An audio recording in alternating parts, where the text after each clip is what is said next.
Susan Hawkes, fresh from the Edinburgh Fringe. How did it go?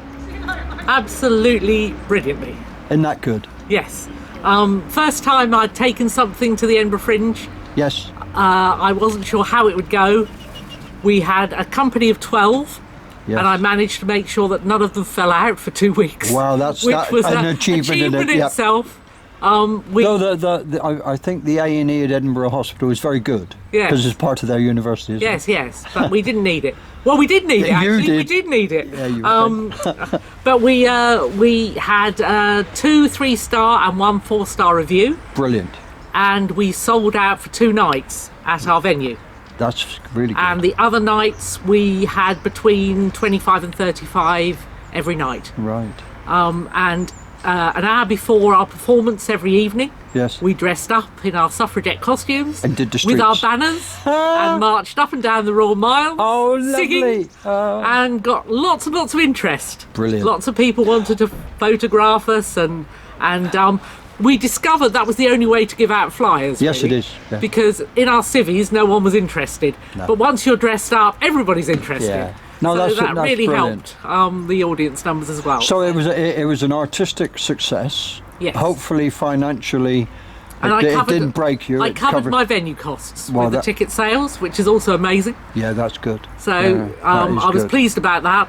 But it was a very hard-hitting subject, isn't it? I mean, the Yes. suffragette and suffragist is and in this area, you couldn't have picked a better subject to cover, could you? No. And at this time. I think as well in Edinburgh there is so much on. There's over thousands and thousands of shows. Yeah. But because we were a particular subject and it was obvious what we were about, yes, I think that helped as well. Brilliant. Because there's quite a lot of shows, you look at the title and you think, I've no idea what this is about. And when you go along, you still have no idea what it's about.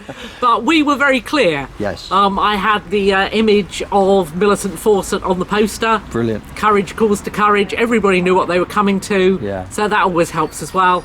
And the venue was lovely, actually. They were so nice to us. Good. That's brilliant. Now, getting down to, let's have a quick look. This is your wonderful new, well, relatively new, centre at the Two Sisters, and that's, for those who know the area, is one of the churches up in Trimley. That's right. So, cutting to the quick, what are we expecting from your pen over the next couple of weeks, months? Because you've got a couple of shows coming in, haven't you? Well, there's a number of events and shows that I've booked for the Arts Centre. Right. There's one tonight, actually, Pearls from the Grit. Oh, right. Which is Dean Parkin's play about the missing or the lost Lowestoft fishing village. Oh, right. Where the where the scores go down in Lowestoft. Yeah. Down to it. It's now an industrial estate. At one time, it was a huge fishing village. Oh, right. I didn't know that. His father was part of it, and his father wrote a book, and he's updated the book and written a play. Oh, lovely. And he's a poet, so there's poetry in it and song in it, and that's at 2 Sisters. So what time's that on? And that's at 7:30. Sadly, I don't think we'll get this edited in time. No, but we should have talked to you before. Yes. But what else is coming? But then at the end of November, yes, for a week, I've got my new play. Yes, which is called A Change of Climate and is about climate change. Well, I think that is and it's very topical. Very topical. It's actually set in the future, unusually for me. Yeah, that is very odd. Usually I'm in the past. Historic, aren't you? Yes, I'm usually in the past, but this one is 10 years in the future. Good. Where I think we might actually be. Well, you know, in all honesty, it strikes me that where we now are, we're going to probably come into 2020, we'll be in the same place as we now are. And yes. that is quite depressing. I don't see anything improving, to be honest. No, it's a tragedy really for the nation. But it's a comedy. Well, it is a comedy. I agree. It's got, like I say, it's got humour in it. Oh, right. It's got the serious points to make. Good. About the climate and about the extremists on both sides who really don't do their cause any good. No. But it's also got the humour of the situation in it as well. So when is that? And that's the 26th to the 30th of November. Oh, you're doing a four-day run. Five-day run. Oh yeah, at very good. Two Sisters. Okay. So and tickets are already selling for that. So good. Well, I shall certainly attend that, and perhaps if I can do it at the end, I can do a few clips and a bits, because, well, I don't know.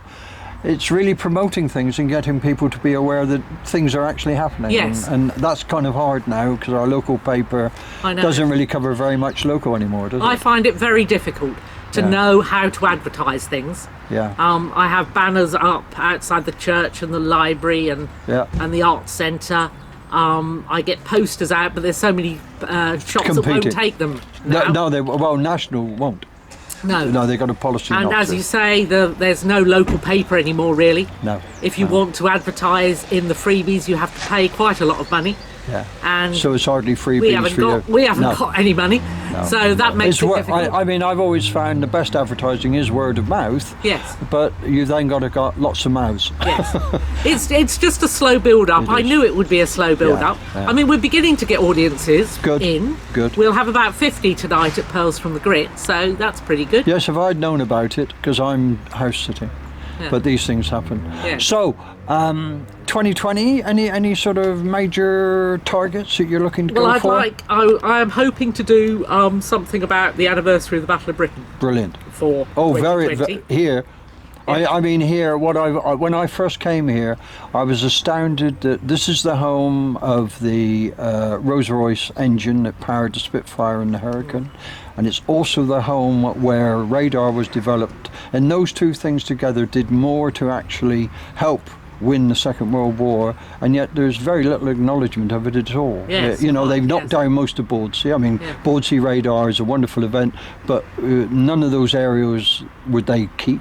So we've got RAF Felixstowe is gone. Yes. So you're not aware that, the Schneider Trophy.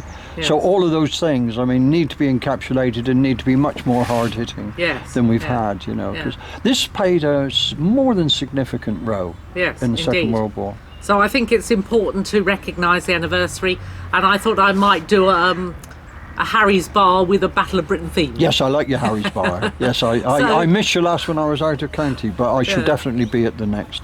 Well, so Susan, that'll be around May time. Yeah. So can I, on behalf of Walton Community TV, certainly compliment you on your Edinburgh Fringe first appearance. Thank you. Hopefully it won't be your last. And hope that Two Sisters, and it should, will be a wonderful asset, cultural asset to our community here on the peninsula. Thank you very much. Thank you. Have a nice Christmas. Thank you.